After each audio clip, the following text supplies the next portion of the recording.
Pessoal, tudo bem? Vamos mais uma aula nossa, mais uma videoaula. E hoje nós vamos falar sobre a histologia dos ossos e cartilagens, né? Ou seja, como eles se formam. Na aula passada nós tivemos uma aula sobre a classificação do sistema esquelético, né? Só relembrando, o sistema esquelético é dividido em axial e apendicular. Os ossos têm formatos e tamanhos diferentes, né? Ossos longos, ossos curtos, planos, irregulares, né? Sesamoides, alongados, pneumáticos. Vale uma revisãozinha da nossa aula anterior também. Hoje nós vamos falar sobre como ele se forma, né? A parte embrionária, como ele começa a se formar.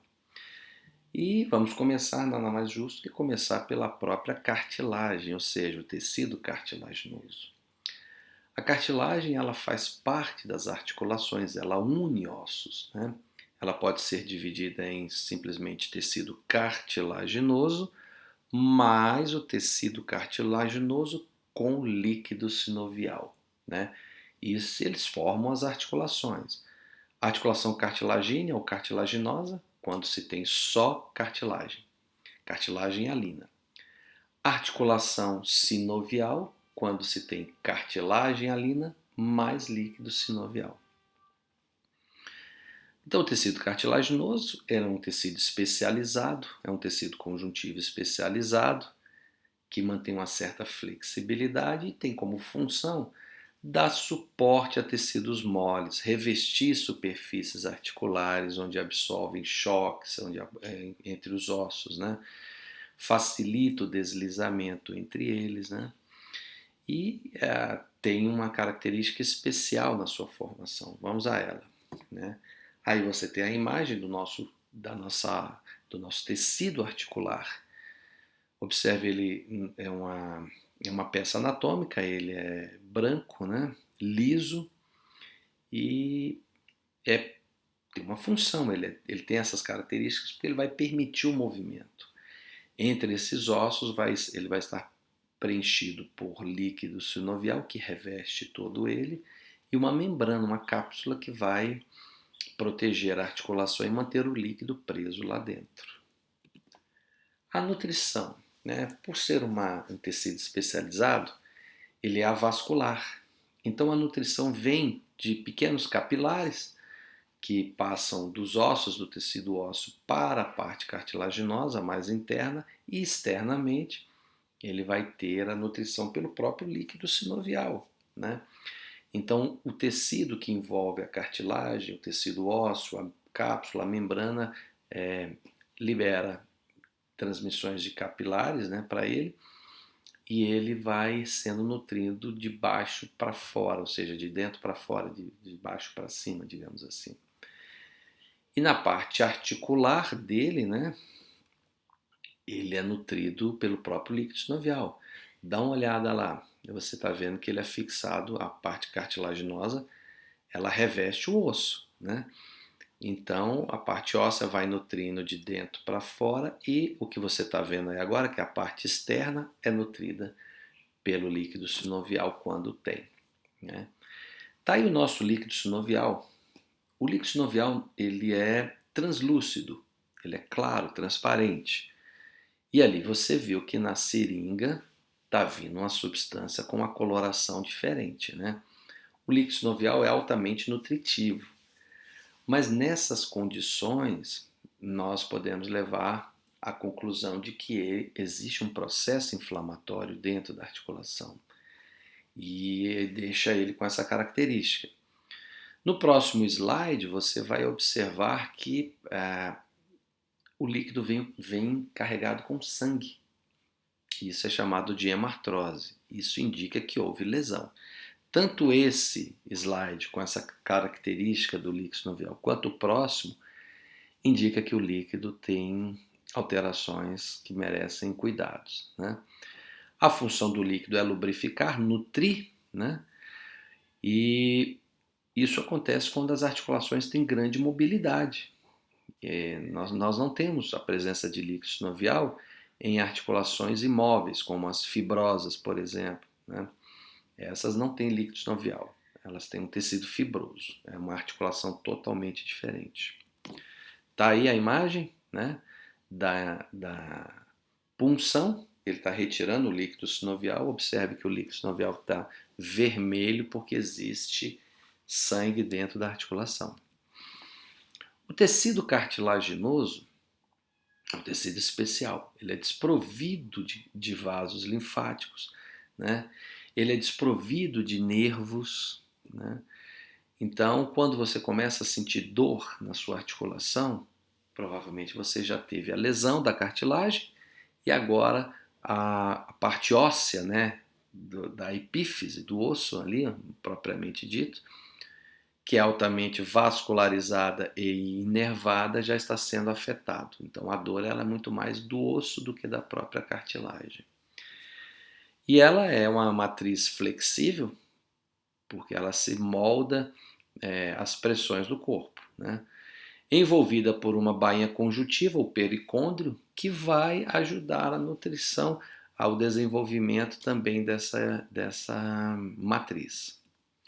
Então vamos falar do processo de formação. Basicamente nós temos dois processos, né? Uma ossificação intramembranosa, que vai formar os ossos longos através do periósteo, daquela membrana que envolve o osso, ou simplesmente nós vamos ter a ossificação endocondral, que é mais simples. É a cartilagem no formato do osso, que com o passar do tempo vai crescendo e depois vai só se ossificando, já no formato final do osso. Ela é muito comum nos ossos curtos, né? Ossos como frontal, parietal, temporal, maxila, mandíbula, eles não são ossos compactos, eles são ossos esponjosos. Então esses ossos esponjosos, eles têm como característica várias trabéculas entre eles. Trabéculas são aqueles orifícios que não são preenchidos por osso, né? Se você estiver observando uma peneira, a peneira ela é cheia de furinhos, é mais ou menos um osso esponjoso. O que acontece? O mesênquima, esse tecido conjuntivo embrionário, vai se diferenciando em osteoblastos, né? Que é uma matriz cartilaginosa, ainda não é osso, não é osso. O osteoblasto vai se calcificando, recebendo cálcio, fósforo, né, íons, e vai incorporando, né, a ele. A partir daquele momento ele se torna um osteócito, que é já a célula final, já calcificada, já com características de ossos, como nós vemos no esqueleto humano, né? E ele é nutrido, é uma célula viva, e à medida que esse osteócito morre, ele é substituído por outras células. As trabéculas que se formam entre eles dá a ele a característica de um osso esponjoso, né? Já os ossos, né, longos, por exemplo, eles apresentam a característica de uma estrutura compacta, de um osso compacto. Esse osso compacto ele é formado pelo preenchimento daquelas trabéculas. Não existe trabéculas na parte compacta do osso. Tá? Nós só vamos perceber isso aí somente nos ossos esponjosos. Né? E os ossos que nós falamos anteriormente, o maxila, o frontal, o parietal, o occipital, são ossos que têm como característica a porosidade. Então, se você olha na imagem, ali você vê na ponta dele, ele é todo poroso, todo furadinho, né? Isso aí são as trabéculas. Os ossos curtos têm a ossificação endocondral. Acontece a partir da substituição da cartilagem pelo osso. Dá uma olhadinha na mão, no raio-x da mão. Se você olhar ali entre o rádio e a ulna e mais os ossos do metacarpo, você vai ver um espaço grande, vazio ali, ó. Ali você vai ver 3 ossinhos. Aquilo ali é a formação dos ossos do carpo. São ossos curtos e eles vão se formando com a sua característica final, mas de cartilagem. Com o passar do tempo eles vão ossificando e aí fica na sua formação final.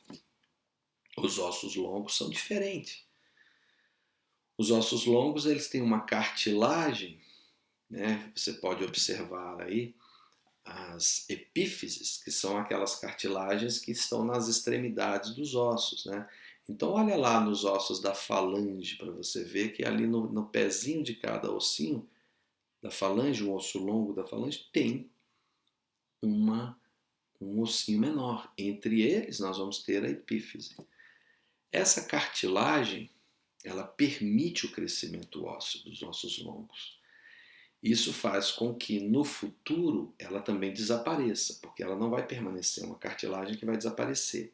Mas isso é importante para determinar a idade óssea dos indivíduos.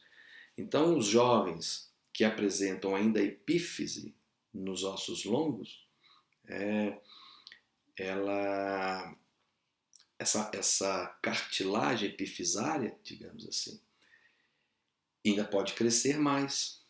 Com o passar do tempo, essa epífise cartilaginosa vai desaparecer, né? E a ossificação vai ocorrer. Então não cresce mais. Então, enquanto tem essa cartilagem, essa epífise cartilaginosa, nós vamos ter a possibilidade de crescer.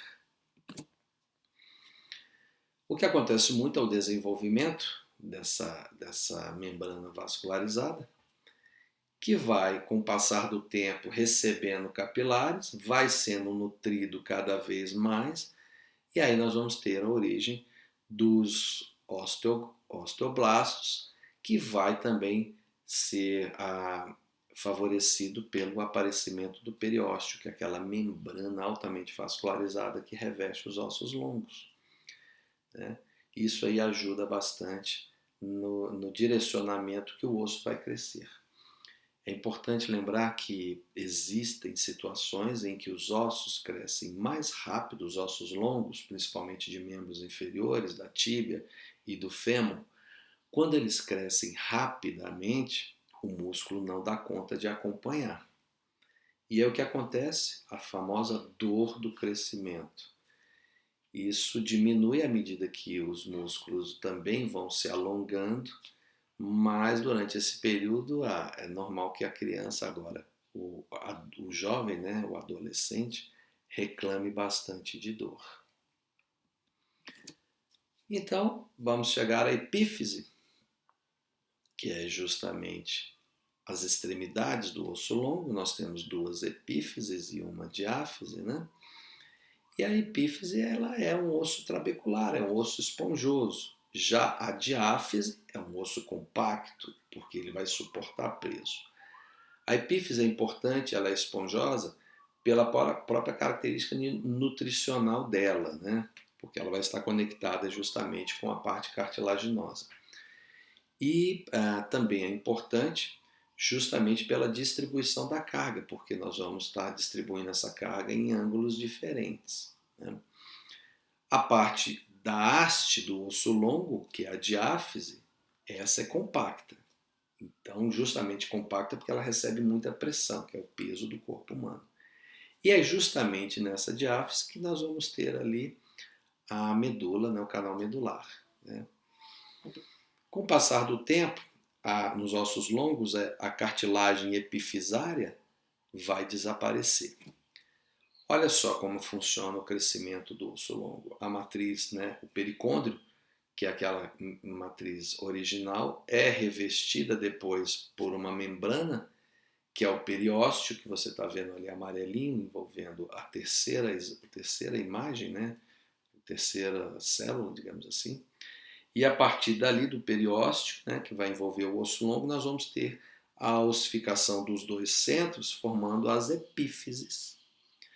A haste do osso altamente vascularizada na produção do próprio sangue, é na medula óssea que ela é produzida, e nós temos um osso na forma final. A parte de cima é esponjoso, que são as epífises, a parte central com a medula óssea é a diáfise. Olha só a imagem, como ela é interessante para nós. O raio-x ele transmite para nós uma ideia do osso anatômico. Então você tem Pela tela, à sua esquerda, você tem o RX, que é o raio-x, e na direita você tem o TC, que é a tomografia computadorizada.